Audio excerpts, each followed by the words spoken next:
Good morning to you. No red pantsuits here yet. Or pajamas. Yeah. Yet. Good morning, everyone. I'm Poppy Harlow. To save time this morning, we're going to list every aspect of President Trump's business life and politics that is not covered by a sweeping new investigation by the House Judiciary Committee. Got it? That's it. Nothing. Yeah. And while the president himself says he's prepared to cooperate, quote, all the time with everybody, he still says, quote, it's all a hoax. This morning, he writes the Democrats are, quote, stone cold crazy. Why? To order 81 people, groups, and offices, including the Trump Organization, the Trump Foundation, even the Justice Department and FBI, to hand over documents in 2 weeks or risk a subpoena for them. Now, to be clear, these are organizations and groups that have already handed over documents to the special counsel, other investigators watching all of this from a distance. However, now, after 10 months at the president's side, Ty Cobb, who as a White House lawyer, urged real cooperation with the special counsel and who now tells ABC News that he has a very different view of the probe from the president's view. I don't feel the same way about Mueller. I don't feel the investigation is a witch hunt. A lot of things, distracted him from focusing on the president, from Manafort's, decade-old issues to, the Papadopouloses of the world and, the Carter Pages of the world and the Roger Stones of the world. So it's not my view that it's a witch hunt. Very different from what you've heard from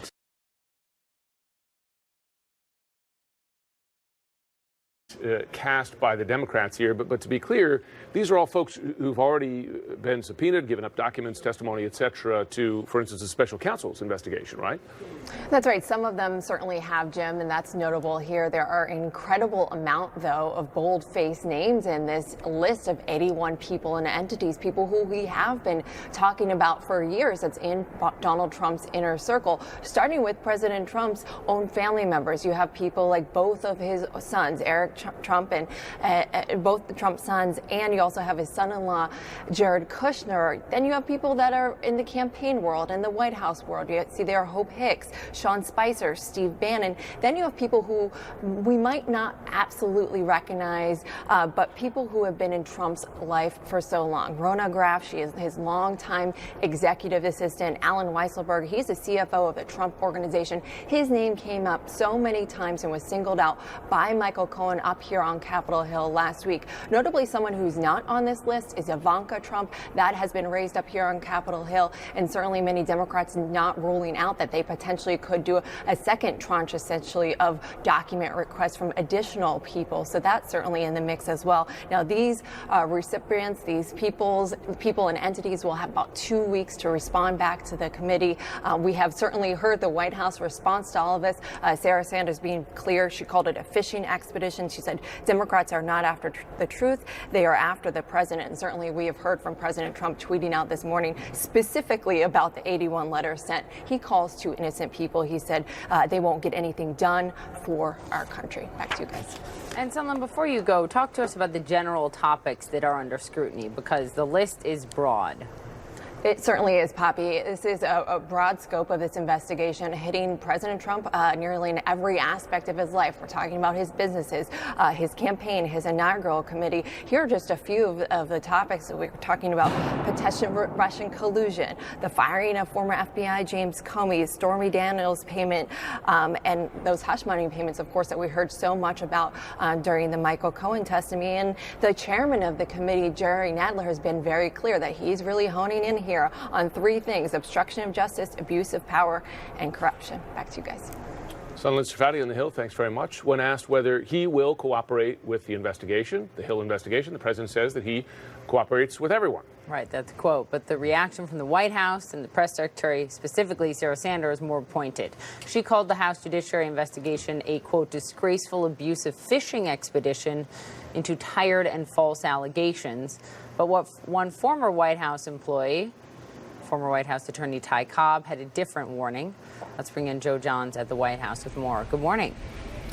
Good morning. You know, Ty Cobb was Mr. Cooperation over here at the White House, but now he's gone. He was a Justice Department insider, went to private practice, and then found himself here at the White House trying to keep the lines of communication open between the Mueller team and the legal team that was here in place at the White House at the time. He was very much seen as a moderating influence, essentially trying to keep cooperation going, as opposed to the legal team we see in place now that's much more adversarial, even with some political tinges, including, of course, Rudy Giuliani, who occasionally throws a political firebomb out there for media consumption. Well, during this interview with an ABC podcast, he made it pretty clear that he has a certain view, if you will, a window into the way the president views this investigation and just how long it could stick with the president. Listen.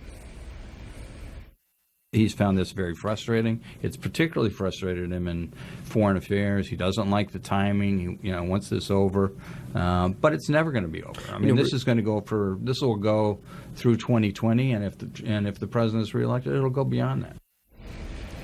And the other thing I think that's important about this interview is he's made it pretty clear that he believes, as you said right at the top, that Mueller is essentially an honorable man running an honorable investigation. He even pointed to the Bronze Star Robert Mueller won as a Marine in combat in the Vietnam War.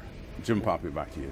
Yeah, that can't be forgotten. He was a volunteer. Yeah. And a volunteer for some of the hardest duty in the war. Joe Johns at the White House, thanks very much. Let's talk about this more with former federal prosecutors, both Jeffrey Toobin, Laura Coates. Jeffrey Toobin, lots to talk about here, Ty Cobb and the Hill investigations. Just for a moment on the Hill investigations, because Nadler says that he's only asking for information from these 81 individuals, and it's a long list, and groups, I should say, that have already turned over to either the special counsel or the Southern District here in New York or someone, so it could be done quickly and without questions of privilege. I wonder if the way we could read this here, Jeffrey, is House Democrats preparing for the post-Mueller report period, and perhaps the possibility that the Mueller report does not give them, the clarity that they wanted on this investigation or the result of this investigation that they wanted. I certainly think that's part of what's going on here.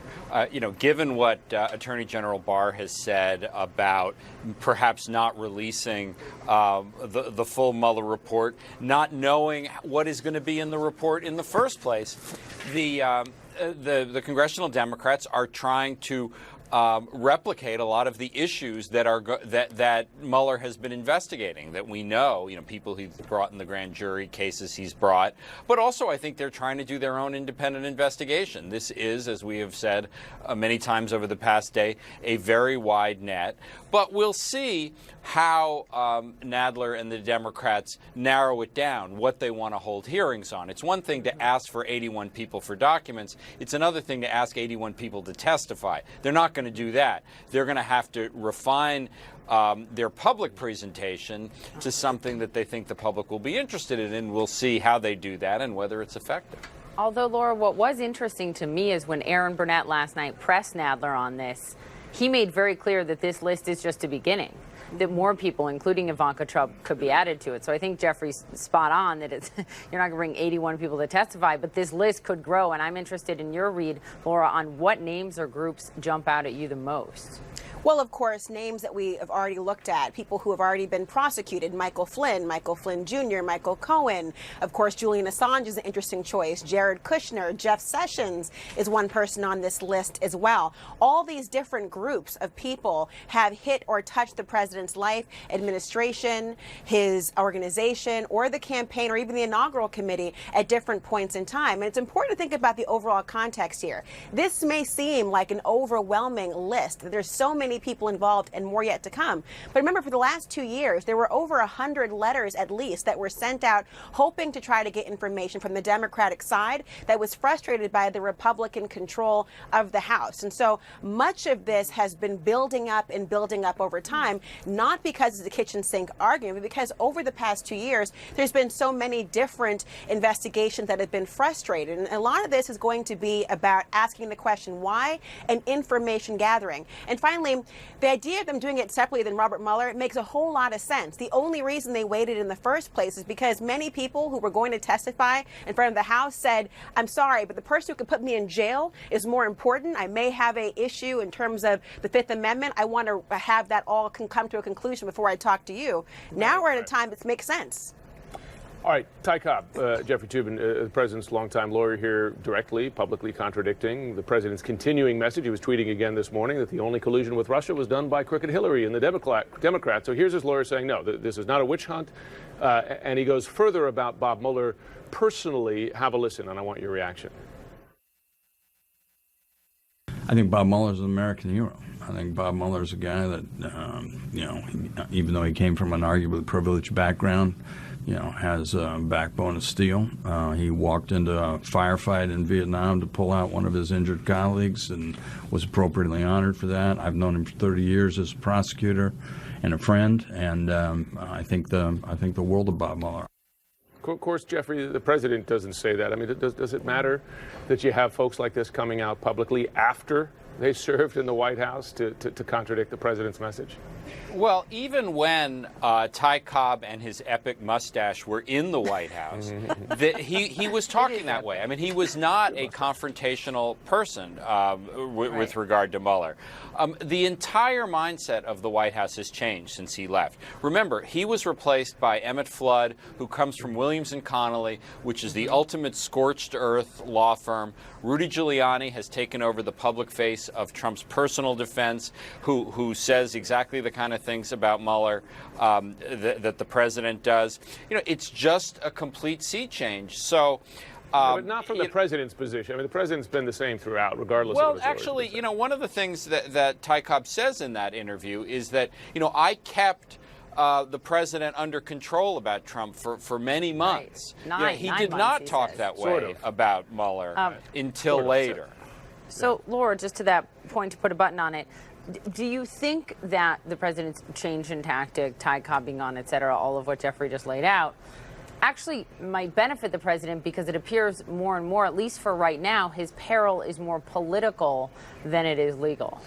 Yes, in many ways, this is idea of talking about impeachment as the only way to remedy what has been thought to be an overwhelming number of abuses. You need to actually have his popularity go down for Republicans to say, we're not going to repeat what happened in the Clinton years. Nobody wants to be the Newt Gingrich of this particular administration or this congressional body. And so they have to have this idea to decrease his popularity to go there. Having said that, it's quite a gamble to assume that there is absolutely nothing in all of the farmed out cases that are seemingly are on autopilot that Mueller has given to other U.S. attorneys' offices. So it's a gamble, but I think it's one he has to make in the political arena.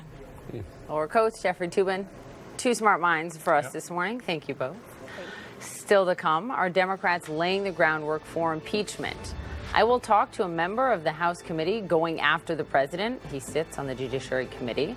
Also, the United States facing continued attacks from North Korean hackers, even while President Trump was attempting this high-stakes deal with Kim Jong-un last week. Question about the actual state of that relationship. Plus, a teenager who got vaccinated against his parents' wishes is testifying today on Capitol Hill. This all started when he made an online post asking, where do I get vaccinated? Saying, God knows how I'm still alive. We speak with him. It's really a remarkable conversation.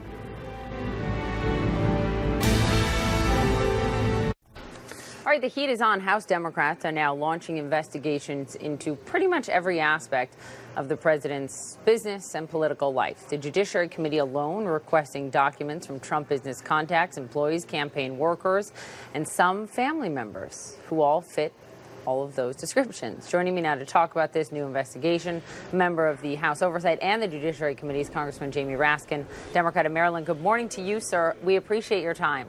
Good morning. Thanks for having me. Let me begin with this. Why go down the same road that federal prosecutors, Bob Mueller's team of very experienced prosecutors, have already gone down before they've even released their results?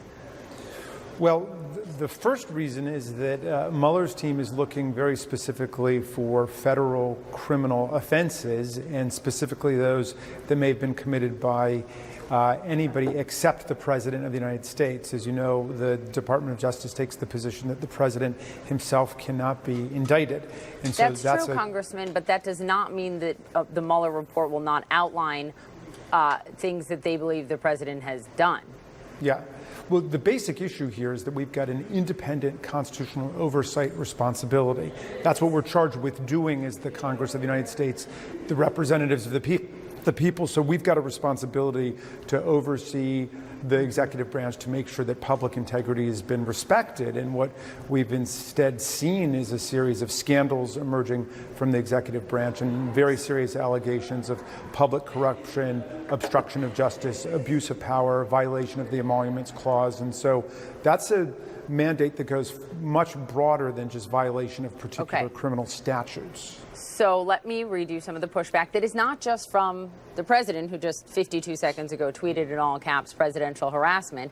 It also comes from some Democrats who point to this. David Axelrod, for example, former senior advisor to President Obama, makes the point about your committee's wide-ranging document request by writing, maybe I'm missing something, but the hazard of an omnibus document demanded by the House Judiciary versus discrete serial ones is that however legitimate the areas of inquiry, the wide-ranging nature of it too easily plays into the witch hunt meme. Are you concerned about that? Are you concerned about playing right into Republicans who can say this is a fishing expedition?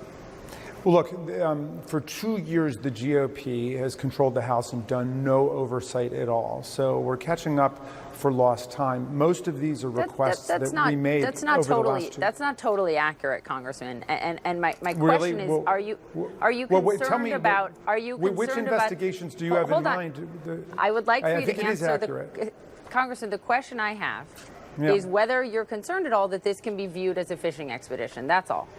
Well, obviously, that's what they're going to say, but the people who spent more than 2 years on the Benghazi investigation or Hillary Clinton's emails make very bizarre champions for the idea that we've gone too far when all we've done is send out document requests, and the vast majority of documents have already been turned over to other prosecutors and other investigations already. So I'm not quite sure I see what the problem is. I'm asking you about the Republican criticism. You heard it from the ranking member on the Judiciary Committee, Doug Collins of Georgia. And one thing that stood out to me last night in the interview that Representative Nadler did with my colleague Aaron Burnett is that he made pretty clear that this list may grow, right? That other names may be added to this list. She asked him specifically about Ivanka Trump. He didn't rule it out. Are there names or entities not on this list of 81 that you think should be added? Perhaps, undoubtedly. Look, the investigative inquiry should be commensurate with what the underlying criminal offenses or allegations are. So if we have serious allegations that the president himself engaged in corruption, for example, by paying off mistresses in violation of the campaign finance laws, we already have documentary evidence to that effect. That is an investigative lead that we've got to follow.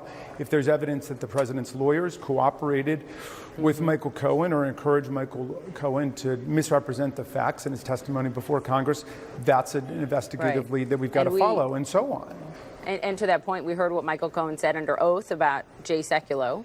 So that I hear that may be a thread that you guys are following. Let me get you on 2 other topics. The first one is Representative Ilhan Omar, the freshman congresswoman from Minnesota. House Democratic leadership will bring a resolution against anti-Semitism to the floor tomorrow, given her most recent comments and a series of comments, some of which she's apologized for, not all, that many see as anti-Semitic. Will you vote in favor of that resolution?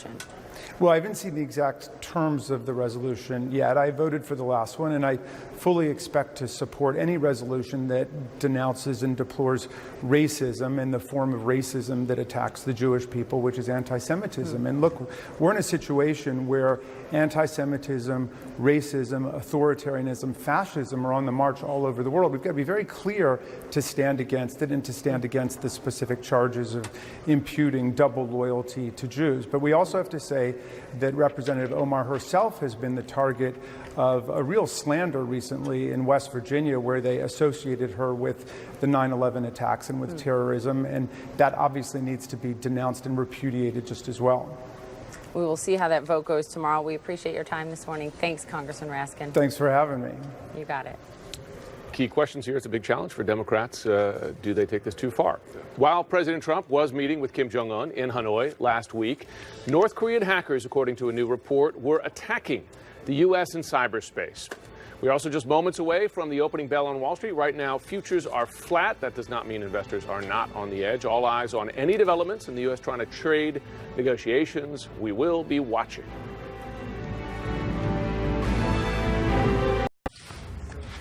All right, a new report says a group of North Korean hackers is actively targeting U.S. businesses and critical infrastructure right now. The cybersecurity firm McAfee says that the hackers have also tried to infiltrate businesses around the world in critical sectors such as energy and defense. And the hacking continued while President Trump was meeting with Kim Jong-un in Vietnam last week in those sensitive nuclear negotiations. Let's discuss now with David Sanger. He's national security correspondent for the New York Times, also author of The Perfect Weapon, which dives into the battles in cyberspace. David, good to have you on here. We know North Korea has attacked the U.S. in cyberspace for years now. I mean, perhaps most famously, the Sony hack. Is it surprising and is it worrisome that that hacking continued, might have even reached an inflection point during these Trump-Kim negotiations? Yeah, Jim, I don't think it's at all surprising. In fact, the two are really deeply related. It's pretty clear at this point that Kim Jong-un has calculated that he needs to keep this freeze on missile tests and on nuclear tests going, even while he's producing more nuclear material. But he's got to show that he can continue to exercise some degree of influence and power, and the power of disruption. And so cyber is the natural way for him to turn. And this is not just true for him, it's true, of course, for the Russians, the Iranians, in a different form for the Chinese. So it was no surprise to me that when we were all out in Hanoi watching the president and Kim negotiate, that his hackers around the world, they're not just based in North Korea, were busily at work.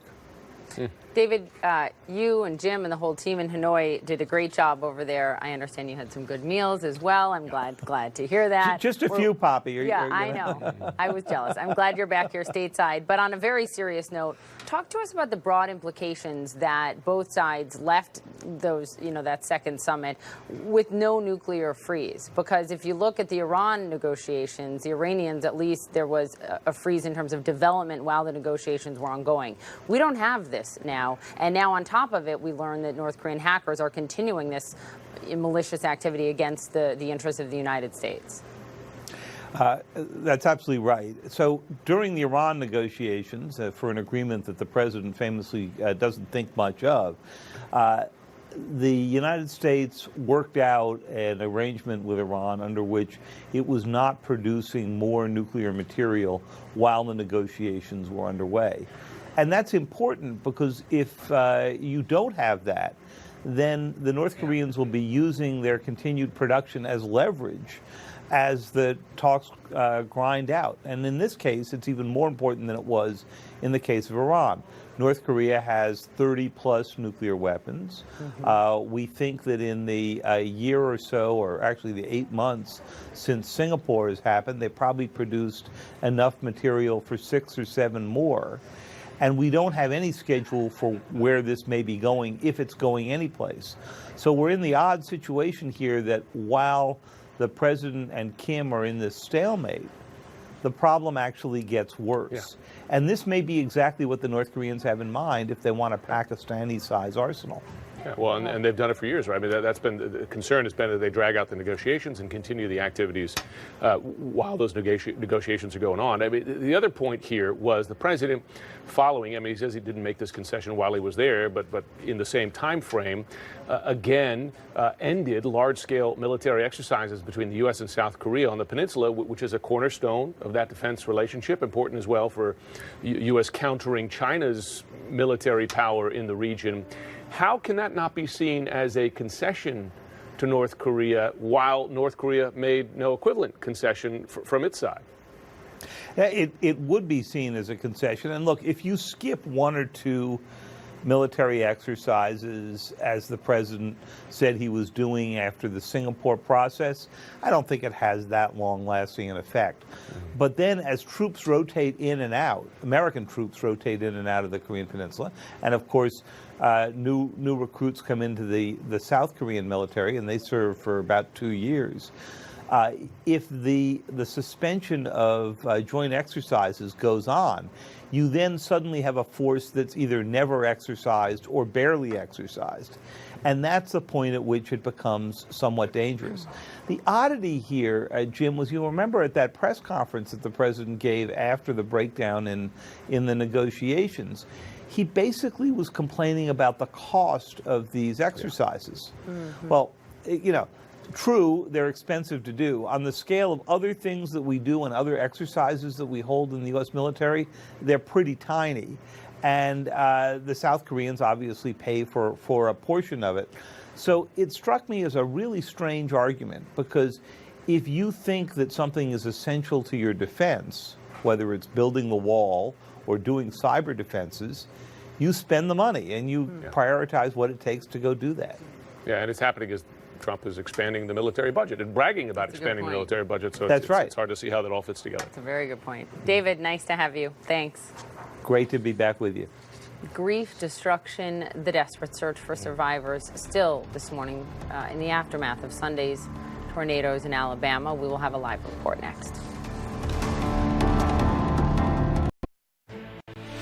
This is CNN Breaking News. In a little more than an hour, we will learn the names of all 23 victims of Sunday's deadly tornado in Lee County, Alabama. Sadly, children among them. Search crews still looking for people within the widespread debris. Officials say they have identified all the victims recovered so far. Among the 4 young victims from Sunday's storms, 6-year-old Armando A.J. Hernandez and 10-year-old Taylor Thornton. Taylor's parents say she was camping with a friend when the tornado ripped through the area. Listen. She was perfect. She didn't cause any problems. Did not have a mean bone in her body. She was the air in my lungs. Mm-hmm. Very sweet young lady. Mm-hmm. Those poor parents.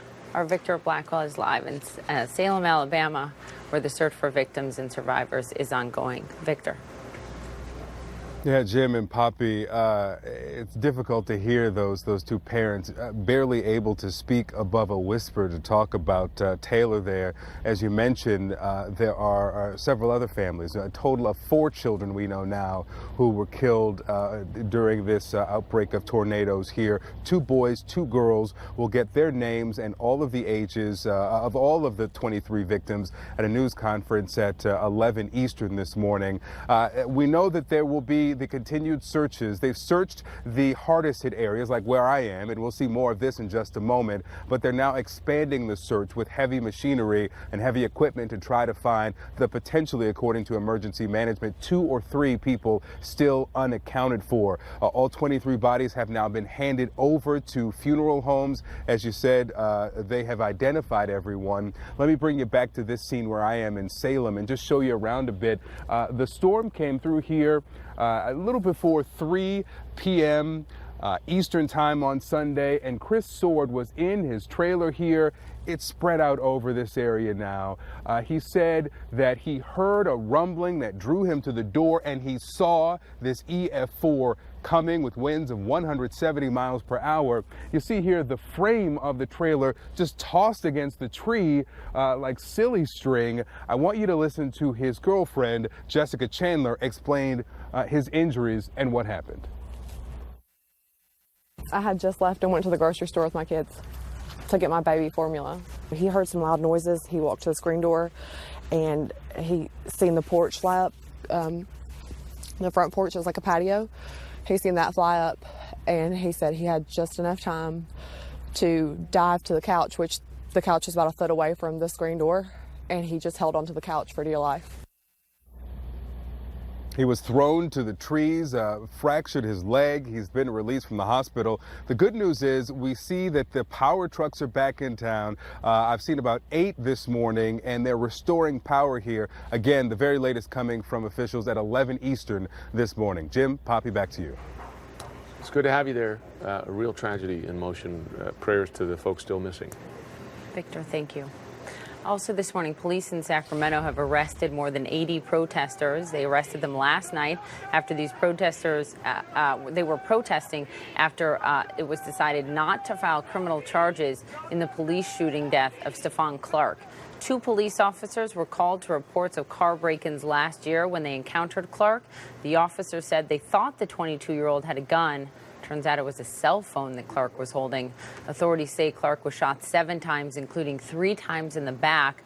But a forensic pathologist hired by the family says he was shot 8 times, and 6 of those were in the back.